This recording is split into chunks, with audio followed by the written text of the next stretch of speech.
ओम शांति। आत्मा की अनुभूति कैसे करें कि मैं आत्मा हूँ, इसका अनुभव कैसे करें। मैं आत्मा हूँ, इसकी अनुभूति का लेसन 4 है ना। तो अभी तक आपने क्या समझा कि मैं कौन हूँ और कौन नहीं हूँ। थॉट नहीं हूँ, फीलिंग नहीं हूँ, कोई चित्र नहीं हूँ, कोई आकार नहीं है, मेरा कोई कलर नहीं है, मैं चेंजलेस, फॉर्मलेस, कलरलेस, स्टिल और साइलेंस आत्मा हूँ, है ना। मेरा स्वधर्म क्या है? सदा संतुष्ट मनी। हमारा सब कुछ संतुष्टता जो है, हमारा जो है खुशी और शांति, संतुष्टता न कभी कम होती है न ज़्यादा होती है ना।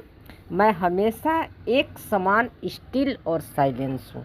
पहले तो आपको ये समझना है, ठीक है। आपने इस पिछले दोनों एपिसोड में आपको समझ में आ गया होगा, है ना। जो अपने 1 से लेकर 3 तक का लेसन आप देखे होंगे, शुरू से देखेंगे तभी आपको क्लियर होगा।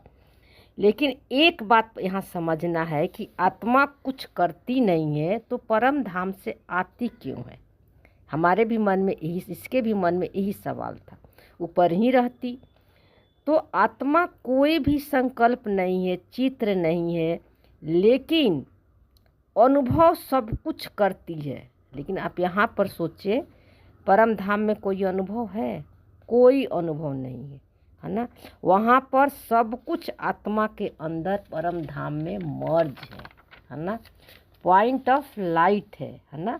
लेकिन वे आत्मा है ना, ये भी उसको भान नहीं है, क्योंकि वहाँ डेड साइलेंट है ना। तो आत्मा अपने आप को जानने के लिए है कि मैं कौन हूँ, है ना, इसलिए उसको आना पड़ता है पार्ट प्ले करने के लिए, अपने सत्य को जानने के लिए, है ना। क्योंकि वहाँ तो डेड साइलेंट, वहाँ तो ये भी नहीं पता कि मैं अपने घर में हूँ, परमात्मा के साथ हूँ, है ना। वो आती ही है अपने ट्रुथ को जानने के लिए, है ना। इसीलिए आत्मा को सुख और दुख दोनों का पार्ट प्ले करना पड़ता है। ये सुख और दुख का पार्ट कहाँ है? आत्मा के मन के अंदर रिकॉर्डिंग है, स्क्रिप्ट है, फिक्स है। आपको भी पता चल गया होगा, किसी ने लिखा नहीं है ना। ये फिक्स रिकॉर्डिंग है सभी आत्माओं के अंदर, है ना। हर आत्मा का झाड़ फिक्स है कि उसे कौन किसको कैसा पार्ट प्ले करना है इस सृष्टि रंगमंच पर, है ना। उसे सारे अनुभव करने के लिए, इसीलिए आत्मा ये सारे स्क्रिप्ट को अनुभव करने के लिए आती है। और करती कुछ भी नहीं है, सिर्फ साक्षी दृष्टा होकर अपने सारे पार्ट को देखती है ना। उसका सिटी होता है साक्षी दृष्टा। इसीलिए बाबा उसको अनुभवी मूर्त करते हैं। क्यों अनुभवी मूर्त करते हैं? क्योंकि वो सारे संस्कारों को अनुभव करती है। सारे संस्कारों के पीछे स्टिल और साइलेंस है। सारे एक्ट और रोल तभी प्ले होता है जब आत्मा उसके पीछे स्टिल और साइलेंस बैठी है ना। इसीलिए आत्मा और सिर्फ अनुभवी मूर्ति है। मंदिर में जो आप मूर्ति है, वो मूर्ति कुछ बोलती है नहीं ना, सिर्फ स्टिल और साइलेंस मूर्ति बैठा हुआ रहता है ना। हम जाते हैं, भले कुछ भी अनुभव करते हैं उनसे, है ना, लेकिन मूर्ति कुछ भी नहीं बोलती है, स्टिल और साइलेंस है। तो उसी तरह आत्मा स्टिल और साइलेंस है सारे पाठ के पीछे, सारे रिकॉर्डिंग के पीछे, है ना। लेकिन यहाँ पर ये समझ जाइए कि मूर्ति जो है वो जड़ चित्र है, आत्मा चेतन है, लिविंग कॉन्शियस बीइंग है ना। आत्मा है तो हर चीज़ को लाइफ देती है। आत्मा नहीं है तो ये पूरी दुनिया लाइफलेस है, किसी चीज़ में पावर नहीं है ना। क्योंकि आत्मा होती है तभी तो सब कुछ एक्टिव होते हैं। बॉडी के हर पार्ट, हर संस्कार, है ना, मन बुद्धि संस्कार सब एक्ट में आ जाते हैं, है ना। तो यहाँ पर ये समझना है। जैसे मान लीजिए को किसी के रोल में दुख का पार्ट चल रहा है ना, तो हम क्या सोचते हैं? दुख नहीं आना चाहिए, है ना, सिर्फ सुख ही सुख हो, क्यों आ रहा है दुख? लेकिन आत्मा हीरो एक्टर है, मुख्य हीरो एक्टर है, उसको सारे पार्ट प्ले करना पड़ता है, नहीं तो हीरो कैसे कहलाएगी, वो मुख्य हीरो एक्टर कैसे कहलाएगी। हीरो को तो सारे पार्ट प्ले करना पड़ेगा ना। हीरो मना कर सकता है कि हम ये करेंगे ये नहीं करेंगे, नहीं, उसको दोनों पार्ट प्ले करना पड़ता है। और आत्मा को तब फिक्स रिकॉर्डिंग है। आपको ये भी पता चल गया होगा पिछले एपिसोड में कि किसी ने लिख के नहीं दिया है ना, वो फिक्स रिकॉर्डिंग है, वो आत्मा लेकर ही आती है, तो उसको तो प्ले करना पड़ेगा ना दोनों रोल को।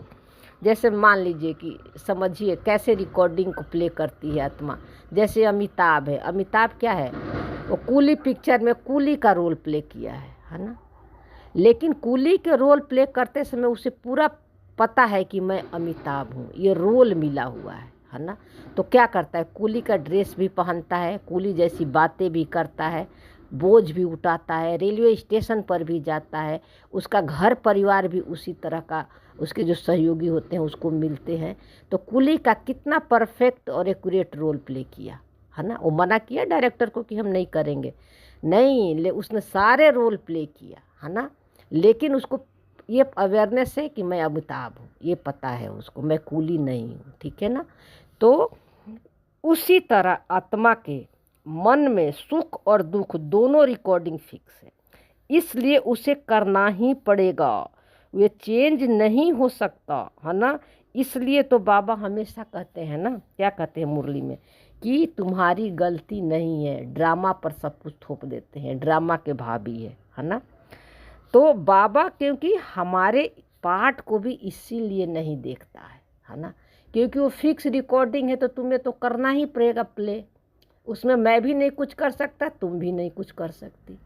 इसीलिए बाबा आत्मा के संस्कार पर, झाड़ पर लाइट शाइन नहीं करता है, उसके सत्य पर लाइट शाइन करता है, उसके ट्रुथ को दिखाता है ना। तो आत्मा सिर्फ सुख का ही अनुभव करे या सिर्फ दुख को ही अनुभव करे, तो आप अपने आप को नहीं जान सकते है ना। जैसे मान लीजिए सब कुछ सफ़ेद सफ़ेद है ना, हर चीज़ सफ़ेद दिखाई पड़ रही है ना, पूरी वाइट वाइट है ना। तो आपको कैसे पता चलेगा कि वाइट कलर है ना। सफ़ेद को जानने के लिए और कलर होगा तभी आपको पता चलेगा कि वाइट है, वहाँ रेड भी होगा, ब्लू भी होगा, येलो भी होगा है ना, तभी डिफरेंस कर पाएंगे ना कि वाइट है ये बाकी कलर है ना। उसी तरह आत्मा सिर्फ सुख ही सुख का अनुभव है ना करेगी, तो वे अपने आप को कैसे जानेगी है ना। क्योंकि आत्मा जो है इसीलिए आत्मा के स्क्रिप्ट के अंदर सुख और दुख दोनों को पार्ट फिक्स है, और आत्मा सुख और दुख दोनों को अनुभव करती है हाँ। नहीं तो सिर्फ सुख का ही प्ले करने में उसको मज़ा नहीं आएगा। सुख क्या होता है वो कैसे समझेगी है ना। कोई चीज़ का अपोजिट होता है तभी तो पता चलता है कि ये क्या, इस जैसे दुख के अपोजिट क्या है, सुख है, सुख के अपोजिट क्या है, दुख है। तभी तो दुख का भी फीलिंग अनुभव होता है अलग, और सुख का भी फीलिंग अनुभव होता है। इसीलिए आत्मा को अपने ट्रुथ को जानने के लिए दोनों रोल प्ले करना पड़ता है ना, तभी आत्मा को करना पड़ता है ना। इसीलिए तो आत्मा को बाबा अनुभवी मूर्त कहता है। अनुभवी मूर्त का मतलब क्या हुआ, यही हुआ है ना, सब कुछ अनुभव करती है, अनुभव करते हुए भी आत्मा वो सुख और दुख नहीं है ना। ये दोनों पार्ट प्ले करते समय भी आत्मा सुख और दुख नहीं है, सिर्फ वो अनुभव करती है, सारे पार्ट को देखती है ना। ये सारे खेल हमारे मन के अंदर चल रहे हैं, लेकिन मैं ये खेल नहीं हूँ, ये उसको पता चल जाता है, ये अवेयरनेस आ जाती है। तो यहाँ पर समझे, अगर आत्मा संकल्पों की, मान लीजिए देखिए सुख और दुख कहाँ आता है, मन के अंदर आता है ना, संकल्पों के रूप में आता है, मन में संकल्पों के रूप में ही आता है ना। तो संकल्प आप खुद मेडिटेशन में चेक करेंगे या ऐसे भी चलते फिरते कि आप संकल्प क्रिएट नहीं करते हैं, अपने आप आती है, क्योंकि वो फिक्स रिकॉर्डिंग है मन के अंदर। आत्मा संकल्प को क्रिएट नहीं करती है, तब तो वे अनुभव करेगी। अगर उस संकल्प को क्रिएटर बन जाती है तब वो कैसे अनुभव कर पाएगी अपने साइलेंस को है ना। मैं संकल्प क्रिएट कर रही हूँ, तब तो आत्मा अपने सत्य को नहीं जान पाएगी, है ना। आत्मा है तभी संकल्प का अनुभव भी है, नहीं तो कोई भी संकल्प, थॉट, कर्म, इंद्रियां का अनुभव नहीं होगा, सब लाइफलेस हो जाएंगे, है ना। आत्मा है, उसके पीछे बैठी हुई है स्टिल और साइलेंस, हर कर्म इंद्रियां को पावर दे रही है, शक्ति दे रही है ना, तभी ये सब एक्ट में आ रहे हैं, है ना। लेकिन आत्मा स्टिल और साइलेंस है ना, सिर्फ देख रही है ना। तो आप खुद समझें, हम खुद से खुद को क्या मिल सकते हैं क्या। मान लीजिए एक कमरे में कहीं बॉडी को खड़ा कर दे, है ना, और आपको बोला जाए कि आप जाके मिलिए, तो क्या आप मिल सकते हैं? नहीं। खुद से खुद को मिलने के लिए बॉडी चाहिए, बॉडी के द्वारा ही हम खुद से खुद मिल सकते हैं। कहीं जाना हो, आना हो, कुछ भी थॉट चल रहे, फीलिंग चल रही, इमोशन चल रहे, कर्म इंद्रिया का अनुभव आ रही है, ये सब कुछ आत्मा के अंदर मन में चल रहा है। आत्मा है तो ये सब कुछ आ रहे हैं, है ना। हम खुद से खुद नहीं जाके मिल सकते हैं, खुद को मिलने के लिए बॉडी चाहिए, है ना। तो यहाँ पर ध्यान से समझना है कि अगर मैं खुद संकल्प क्रिएट करेंगे तो अपने को कैसे समझेंगे कि मैं आत्मा हूँ, किसी संकल्प को अनुभव कैसे करूँगी, है ना।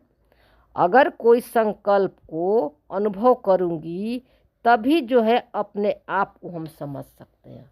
अगर कोई संकल्प आ रहा है सुख और दुख का आपके मन में, तभी आपको अपने साइलेंस का पता चलेगा कि ये दोनों फीलिंग आ रही है मन के अंदर, है ना। लेकिन आत्मा पीछे स्टिल और साइलेंस है। आत्मा है तभी आपको ये संकल्प भी आ रही है, आत्मा नहीं है तो क्या है, बॉडी मुर्दा बन जाती है ना। तो आगे और इसको हम डिटेल में समझेंगे अगले एपिसोड में। लेकिन आत्मा समाधान स्वरूप है, हर समस्या को क्या करती है, समाधान करती है। जैसे मान लीजिए कि हमने मान लिया कि मैं शक्ति स्वरूप आत्मा हूँ, सर्वशक्तिमान आत्मा हूँ, और मान लिया दुख का पाठ चल रहा है, हाँ। लेकिन दुख का जो पाठ आपका चल रहा है तो दुख का संकल्प कहाँ आ रहा है, मन के अंदर आ रहा है। लेकिन ये दुख का जो फीलिंग है ना, आत्मा को टच नहीं कर सकता। आत्मा है तो दुख मन फील कर रहा है ना। लेकिन दुख का जो अनुभव हो रहा है वे अनुभव आत्मा नहीं है। आत्मा को ये पता नहीं है कि मुझे दुख हो रहा है। यहाँ पर ये चीज़ समझिए, वो मन को फील हो रहा है कि मैं दुखी हो रही हूँ, दुख का फीलिंग आ रहा है। आत्मा सिर्फ उस दुख के पीछे बैठी है, इसलिए आपको संकल्पों के रूप में दुख का फीलिंग आ रहा है, क्योंकि ये भी मन के अंदर रिकॉर्डिंग है ना। तो अब ये दुख का फीलिंग आ रहा है और आत्मा शक्ति स्वरूप है। बाबा कहते हैं तो मास्टर सर्वशक्तिमान हो, है ना। तो आत्मा का गुण ही है शक्ति, आत्मा है ही शक्ति स्वरूप।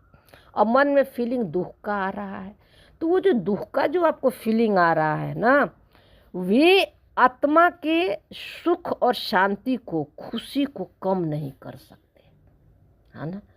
ये आत्मा का शक्ति है, ये आत्मा का पावर है।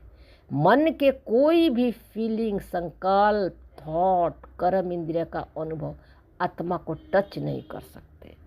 हाँ, जैसे देखिए अमिताभ जो है कूली का रोल प्ले किया, है ना, लेकिन उसको पता है कि मैं अमिताभ हूँ, है ना। कूली मेरा रोल था, उसने, डायरेक्टर ने मुझे लिख के दिया था।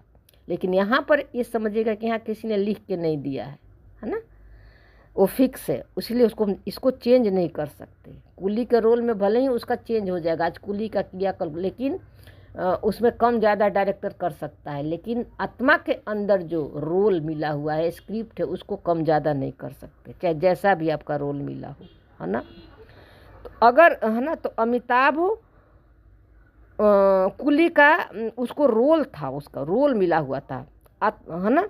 तो आत्मा इसी तरह जब नीचे आती है, यानी सत्युग में शुरू में आती है ना, तो आत्मा को क्या है, आत्मा सिर्फ सुख का ही रोल प्ले करती है, लेकिन वहाँ उससे क्योंकि वह सुख का पार्ट फिक्स है, आत्मा के अंदर सुख का रिकॉर्डिंग है, इसलिए आत्मा सत्युग त्रेता में सुख का पार्ट प्ले करती है, यानी परमात्मा समान रोल प्ले करती है, क्योंकि वो उसके स्क्रिप्ट में है, सिर्फ सुख ही सुख है। और सुख आत्मा का क्या है, नेचुरल नेचर है ना, उसका स्वधर्म है। तो है ना, तो वहाँ तो आपको पता ही है कि सत्युग त्रेता में आत्मा सोल कॉन्शियस में पार्ट प्ले करती है, लेकिन आत्मा सारे रोल को सिर्फ देख रही है, सिर्फ अनुभव कर रही है, सत्युग में भी, है ना, लेकिन उसे ये समझ नहीं होता है कि हम सुख का रोल प्ले कर रहे हैं।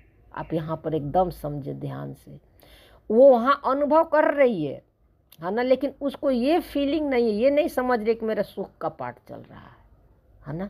वहाँ कौन फील करता है, मन करता है, क्योंकि मन में ही सारा रिकॉर्डिंग है सुख और दुख को, है ना। तो आत्मा जैसे आती है सत्युग में शुरू में, तो मन पहले दिन से एक्टिव हो जाता है, और पहला पार्ट का मन सुख का खुलता है, खुलता है ना। ये भी रिकॉर्डिंग में फिक्स है ना। इसीलिए आत्मा वहाँ दुख का नामो निशान नहीं, क्योंकि वहाँ आत्मा अपने स्वधर्म में पार्ट प्ले करती है, लेकिन उसको ये भी नहीं पता कि मैं आत्मा हूँ। इसीलिए तो वहाँ बताते हैं कि वहाँ ज्ञान लोप हो जाता है। इस तरह का सब रिकॉर्डिंग है, ड्रामा में सब फिक्स है। मान लीजिए जैसे अमिताभ को, है ना, यहाँ पर समझें, जैसे अमिताभ अपने रोल में जब उसको रोल मिला है कुली को, उसको समझ है कि मैं कुली का रोल प्ले कर रही हूँ। अगर अपने को रियल लाइफ में भी कुली समझ ले तो क्या करना पड़ेगा, उसको साइकियाट्रिस्ट के पास जाना पड़ेगा, है ना। जैसे कहते हैं कि दिलीप कुमार उदासी का रोल प्ले करते करते ना वो खुद ही उदासी में चला गया, तो उसको इलाज कराना पड़ा लंदन जाके, वो रोल में इतना फंस गया, है ना।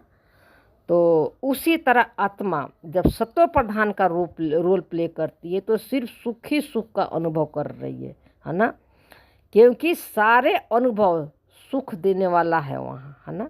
वहाँ सुख का स्क्रिप्ट था, लेकिन सुख का भी अनुभव मन कर लेता है, लेकिन उसको भी पता नहीं होता है, क्योंकि मन जो है आत्मा के अकॉर्डिंग चलता है। वहाँ पर आत्मा राजा होती है अपने कर्म इंद्रिया का, है ना, उसको भी अनुभव नहीं होता है, सिर्फ वो पाठ है। यहाँ पर बहुत ध्यान से मनन चिंतन से समझेंगे, ठीक है ना। लेकिन द्वापर में जब आई तो यह उसका रोल चेंज हो जाता है। द्वापर मतलब दो पुर लग गया, सुख दुख हार जीत जन्म मरण, है ना, आत्मा संकल्पों में आ गई, है ना। और दुख और चिंता भय ये सब रोल खुल गया आत्मा का। यहाँ दुख का, सुख का, हार का, जीत का, उदासी का, ईर्ष्या का, देश का फीलिंग शुरू हो गया। यहाँ पर आत्मा क्या करती है कि सारे अनुभवों को अब यहाँ पर मैं समझ लेती है ना। यहाँ पर क्या करती है आत्मा, जो भी मन के संकल्प आ रहे दुख के सुख के, है ना, उसको मैं लगा देती है। क्या कहती है, जैसे दुख का अनुभव हो रहा तो मैं दुखी हूँ, है ना, सुख का अनुभव हो रहा है तो मैं सुखी हूँ, है ना। और यहाँ पर आत्मा क्या होती है, देह भान में आ जाती है, वो फंस जाती है ना, क्योंकि दोनों पार्ट यहाँ पर शुरू हो जाता है, सुख और दुख दोनों का। मन के अंदर ये भी रिकॉर्डिंग है, दोनों खेल शुरू हो जाता है द्वापर से, है ना। और आत्मा अपने आप को भूल जाती है, सोल कॉन्शियस से फिर आत्मा बॉडी कॉन्शियस में आ जाती है। सत्युग त्रेता में उसे इसलिए जानने की भी ज़रूरत नहीं, क्योंकि अपने स्वधर्म में पार्ट प्ले करती है ना। सुख शांति उसका स्वधर्म है, इसीलिए वो पार्ट अपने आप चलते रहता है सत्युग त्रेता में। और द्वापर में वो भूल जाती है अपने आप को, है ना। मन के हर संकल्पों में मैं और मेरा लगा देती है ना, इसलिए वो बॉडी कॉन्शियस में आ जाती है। तो यहाँ पर इसीलिए संगम युग को अच्छी तरह समझना पड़ेगा, है ना, कि मैं सुख और दुख दोनों जो अनुभव हो रहे हैं ये मैं नहीं हूँ।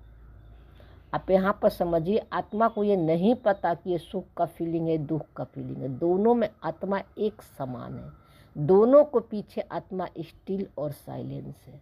ये दुख हो रहा है, ये सुख हो रहा है, किसको कौन अनुभव करता है? मन करता है ना। यहाँ पर अनुभव चेंज हो जाता है द्वापर से, कभी दुख का संकल्प आ रहा है, कभी सुख का आ रहा है, और मैं आत्मा क्या हूँ? चेंजलेस हूँ, क्योंकि मैं तो सदा सुख स्वरूप हूँ, सदा शांत स्वरूप हूँ, है ना। और यहाँ पर संकल्प चेंज होने लगे, कभी दुख का आ रहा है, सुख का आ रहा है ना। अब मेरा तो सुख कभी चेंज ही नहीं होता है ना। तो आत्मा यहाँ पर संगम पर आत्मा को अवेयरनेस हो जाता है। आत्मा मीन्स अवेयरनेस, एक समझ मिल जाती है आत्मा को। ब्रह्मा बाबा का यही अवेयरनेस शुरू से ही था, है ना, आ गई थी उनको। अब आपको क्या करना है? जैसे जीवन में तो बहुत परेशानियाँ, दुख आ रहा है, शरीर के बीमारी भी आ रही है। अब हमें लगता है कि मैं ज्ञान में आ गई तो ये नहीं आना चाहिए, है ना, या मेडिटेशन से ठीक हो जाना चाहिए, है ना। ये आ रहा है, बहुत अच्छा है, ये आएगा तभी आपको अपने सत्य का पता चलेगा, आप अपने ट्रुथ को जान पाओगे, है ना, जान पाओगे, है ना। किसी भी अनुभव में अब आ रहा है मन में दुख का या सुख का, किसी भी अनुभव में अब आपको मैं और मेरा नहीं लगाना है। किसी भी संकल्प में, थॉट में, फीलिंग में, कोई भी कर्म इंद्रिया का अनुभव हो, यहाँ आपको मैं नहीं लगाना है। मन में जो फीलिंग आ रहा है, दुख का भी और सुख का भी, दोनों बाबा को दे दो और साक्षी होकर देखना है, बाबा को देना है। और अपने साइलेंस के तरफ अटेंशन, कि मैं तो, ये तो दोनों मैं नहीं हूँ, मैं तो साइलेंस और स्टिल हूँ, चेंजलेस आत्मा, मैं तो चेंज ही नहीं होती हूँ, है ना। तो जैसे सुबह से शाम तक सिर्फ स्वयं पर अटेंशन आपको रखना है। जैसे हम आपका अपने उदाहरण से बताते हैं कि एक संस्कार इतनी कड़क थी कि शुरू से लास्ट तक वो नहीं जा रही थी, है ना। क्यों नहीं जा रही थी? क्योंकि हम उसको हटाने मिटाने में लगे थे ज्ञान के पॉइंट पर, और अपने मन के ऊपर अटेंशन नहीं था, है ना। तो जो आत्मा थी, कोई आत्मा साथ में थी, तो वो भी मतलब क्या बोलते हैं, हमारी वाइब्रेशन जा रही थी उसको, तो वो भी आत्मा जो है ना अपने संस्कारों में और बुरी तरह भी उलझते जा रही थी, है ना। क्योंकि हमने उसके उस संस्कार को पकड़ के रखा था कि ये मैं हूँ, है ना। मैंने धीरे धीरे जब पता चला, है ना, 1 साल पहले जब मुझे समझ मिली साक्षी दृष्टा का, तो हमने क्या किया कि उस संस्कार जब वो थॉट आते थे तो साक्षी होकर देखते थे, और जो आत्मा थी वो कोई भी उसका पार्ट प्ले चलता था तो हम अपने मन के अंदर अपने मन को चेक करते थे, मन पर अटेंशन रखते थे कि हमारे मन के अंदर क्या चल रहा है। और जैसे पता चल गया, है ना, उसके संस्कार को, उसके पार्ट को देखकर मन दुख का फीलिंग ले रहा है, मैं आत्मा उससे साक्षी हो जाती थी और बाबा को दे देती थी। और अब मेरे मुंह से उसके बाद दुआ निकलती थी, थैंक यू निकलता था। क्योंकि ये पार्ट जो है हमें दिखाया कि अभी तुम्हारे में ये कमी है, इससे पहचान नहीं बनानी है ना। हम क्या करते थे, इससे पहचान बना लेते थे कि क्यों आ रहा है, ये नहीं आना चाहिए, है ना। मैं तो ज्ञान में आ गई, है ना, तो ज्ञान के पॉइंट लगा कर चेंज करते थे। तो धीरे धीरे हमने क्या देखा कि सामने वाली आत्मा भी उस संस्कार से मुक्त हो गई, है ना। हमने छोड़ दिया ना, उसकी जो पार्ट को पकड़ के रखे थे उस पार्ट को हमने छोड़ दिया, है ना, जिससे हम दुख ले रहे थे उस संस्कार से। तो आत्मा क्या हो गई, धीरे धीरे वो भी मुक्त हो गई उस संस्कार से, उसकी अपने आप छूट गई, वो किया कुछ नहीं है ना। और फिर जो है ना, इससे क्या होता है, रिश्तों में हार्मोनी आ जाती है। इसीलिए हमें स्वयं को बदलना है, हमें किसी और को नहीं बदलना है। और जितने बड़ा विघ्न उतना ही आपके लिए दुआ का काम है, क्योंकि आपको प्यार करने से कोई नहीं रोक सकता, और प्यार आपकी आत्मा का सीट है, नेचुरल नेचर है। इस पॉइंट को आप पकड़ लो, ठीक है। तो कोई बहन का प्रश्न है कि कैसे आपसे कांटेक्ट करें, तो कांटेक्ट करने के लिए आप जो है ना, क्या बोलते, आप कमेंट में आप क्वेश्चन कर सकती हैं ना, तो हम एक दिन प्रश्न उत्तर का पूरा वीडियो बना देंगे। क्योंकि और क्योंकि हमने कैसे डाले, यूट्यूब पर नंबर डालना ठीक नहीं है, ठीक है ना, क्योंकि एक ही नंबर है ना। तो जब दूसरा नंबर अगर लेंगे व्हाट्सएप का तब यूट्यूब पर डाल सकते हैं, ठीक है। तो अभी आप कमेंट में कर सकती हैं, है ना। और हम ये भी नहीं कहेंगे कि आप अपना नंबर डालिए, क्योंकि यूट्यूब पर मेरे हिसाब से जो हम सोचते हैं, है ना, क्योंकि यूट्यूब का वीडियो कहाँ कहाँ जाता है, ठीक है ना। तो आप कमेंट में क्वेश्चन करें, सारे क्वेश्चनों को एक बार इकट्ठे करके इसका उत्तर देंगी, उत्तर बाबा दिलवाएगा, है ना। मैं आत्मा इंस्ट्रूमेंट हूँ, आपके साथ साथ हम अपनी भी सेवा कर रहे हैं, है ना। तो ओम शांति, थैंक यू बाबा, और शुक्रिया सारे ब्राह्मण आत्माओं को।